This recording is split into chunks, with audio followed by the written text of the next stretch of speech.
Hello and welcome to WMT Reviews. I am Wise Man Tanofsky. Now, can anyone tell me what we might be reviewing today? I'll give you a hint. It's not a toaster. It is, in fact, this bad boy. This is the Doctor Who TARDIS interior console room playset. And it's of the good TARDIS. Not the one that looks like a 4-year-old ate a bag of Roundtree's randoms and threw up all over a pinball machine.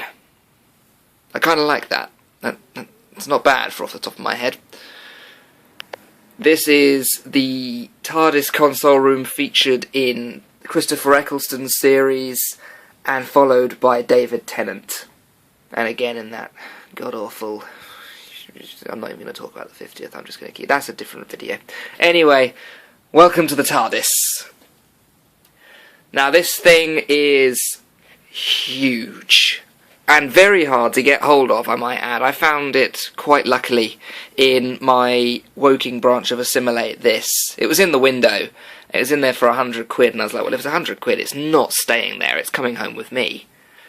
And it took about 25 minutes, half an hour to unpack the box and assemble it the first time round, although I did have help. Once you've assembled it once, it is stupidly easy to disassemble it and reassemble it whenever you need to. It also, the entire thing, you can pick it up and move it, and I can prove that because the Triptychon review that I did a few weeks back, I actually recorded that before I recorded this, and I've had this TARDIS console now for a few months, and it's always on this shelf with my Kai Play Arts figures. So you can quite easily just pick the whole thing up and move it out of the way. It won't fall apart, you won't lose bits of it. You might lose the hat stand, but it's quite easy to pick that back up again. Right, let's get right into it, shall we? The floorboards, all cardboard. That back wall over there, I don't know if you can really see it, it's quite dark. I don't think I can access my flash. It's quite late in the day to be doing this really, but there you go. But that back area there, all cardboard, pretty good quality cardboard too, but it does need to bend, so it needs to be quite flimsy. I do believe that's the only cardboard thing on this entire set, which, unlike the 11th Doctor's TARDIS console, which, you know, besides being awful, half of it was made of cardboard. It seems kind of cheap to me when they can do this. But what are you going to do? Let's go into some of the features of it. These floor panels here, there are two of these, which lift up, and you've got an incredibly dark interior section. I need a torch or something. Ugh. Give me a second. There you go. It's not perfect, but it's the best I can do at the time. There you go, you have a bunch of detailed cables and whatnot. This makes an excellent storage area for some of the smaller Doctor Who accessories you can get, like the sonic screwdrivers. I would be wary of this little hole here. They can quite easily fall out of there. So it's a very temporary solution, but I wouldn't advise storing your things in here, for instance, if you were moving house, because you'll lose them. Quite simple, really. Turn that off. What else we got? It also comes with two of these railings, which are completely posable. You can place them wherever you want. They come straight off, he says. And then you can place them on anywhere you like. I like to have them here and here, where I put them in the first place, because that looks right to me. It also comes with this hat stand, which of course, one of the more comedic elements. This I wish was a little bit more detailed. I wish it was brown, because the white looks silly. If they're going to go with white, then it should have been, you know, a more detailed white, maybe with a wash, I suppose. Also comes with this Top Gear-esque car seat thing, which obviously figures can sit on. What else we got? Fully rotating screen, all the way around, just like in the show. Now, I don't like that I'm going to have to say this, but it's a review. You don't just say all the good things in a review. The doors open the wrong way. Simple as that. I mean, if I pop the camera here, look, they open outwards. That's not right. That's the way they're meant to open. It says pull to open on the outside, but the fact of the matter is, they push the door. They always push the door. Now, I know why they can't push the door, because there is a ramp in front of the door, and there's railings on either side of it, so there's no way they could have had the door opening inwards. But, call me fussy or whatever you like, but there you go. What can you do? That's just me being petty. Now, the main feature of this magnificent set is the main console itself. Now, some of you may remember back when I was doing my Pandorica reviews, I already had the TARDIS console itself. I had it bought for me quite a while ago. But that was a different one. That it didn't come with the entire interior, it was just the tower. And I like the tower, that's why I've still got it. It's still on my windowsill. This one got some much more vivid detailing of the cracked ceramic look. All the way up there, there's the main tower there.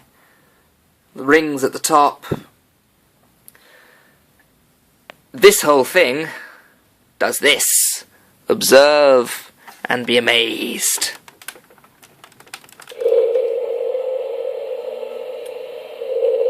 Oh yes, look at that. Just to give you an idea, there we go. That's my room lit by TARDIS light. It's a fantastic shade of green. So, what else can it do? Well, each of these consoles has a feature. Not necessarily all of them work on my figure, or playset, but I don't care, because you know what? It's got the main ones. We've got a button here on this console, which he presses the got some general TARDIS miscellanea noises. All of the consoles are supposed to do 2 noises, but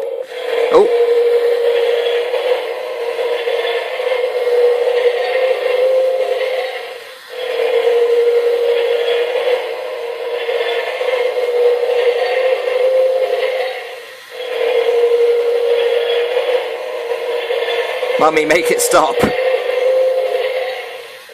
There we go. So that was the TARDIS struggling sound. It's the sort of generic noise you get when the TARDIS is going through the time vortex and something bad happens and it starts to struggle. Now over here we have the opening panel containing the heart of the TARDIS from the episode The Parting of the Ways, when the Doctor sent Rose back to Earth so he could deal with the Dalek Empire himself, and she came back by opening this. It's the heart of the TARDIS. It's a bunch of wires. What can you do? It's supposed to make a noise when I do that, but my one only really makes a noise when you put it down.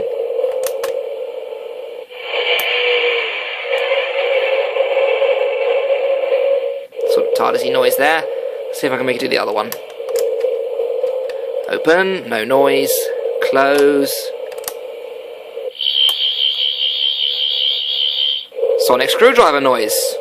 Good. Don't really understand why the TARDIS console is making a sonic screwdriver noise, but I will overlook it because I'm in awe at the moment.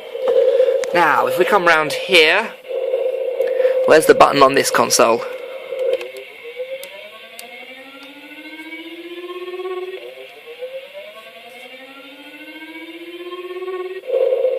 Sort of a powering up noise. Let's press it again, see what we get.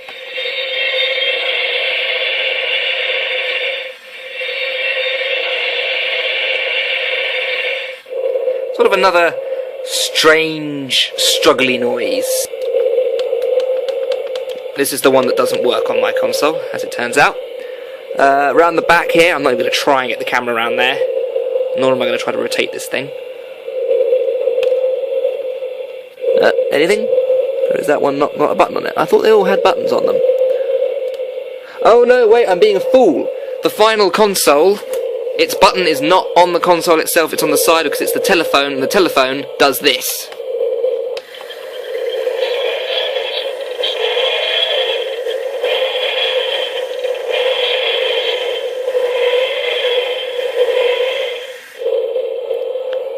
And of course,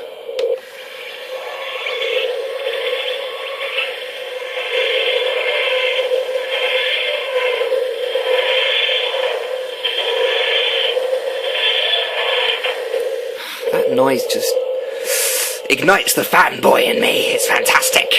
Now, I love the motor in this. Again, the 11th Doctor's TARDIS console. The tower doesn't move. What is the point? Oh, and I've missed the mallet. David Tennant's mallet, or, you know, just generally 9 and 10 in general. A little mallet hanging off the handbrake. This handbrake, love it, I love it. This thing is amazing. I do have obviously the main criticism of, I think the general ambient noise that you can hear going off now, it's too loud. I know, I can kind of imagine what they were going for. They were just trying to make it audible, I suppose. Audible. I'm going to go audible. But it does seem a bit too loud. Now, let's have a look at this. Now, to give you an idea of scale, I've popped a couple of my Doctor Who figures on. So you've got a cyber leader at the back there. The Paradigm Strategist. It's the Strategist. There's a bronze Dalek there, and my ideal lineup for the 50th anniversary, but what are you going to do? As you can see, no, it's not 100% to scale. For instance, that Paradigm Dalek is having a lot of trouble standing on the platform.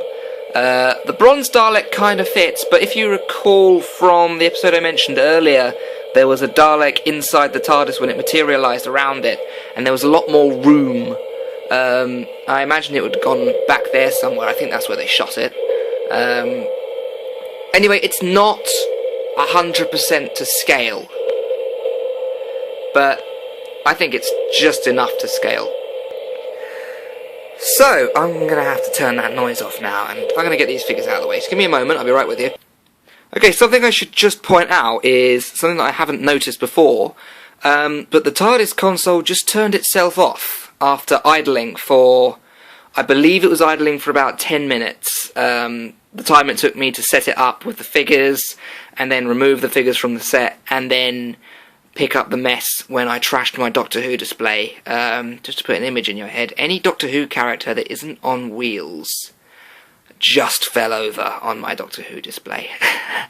Things I do, eh? But it does have an automatic shutdown timer, which I believe, as I say, about 10 minutes of inactivity, and it turns itself off. I think that's kind of cool, because it'd be a crying shame if you left this thing on and it just wore its batteries out.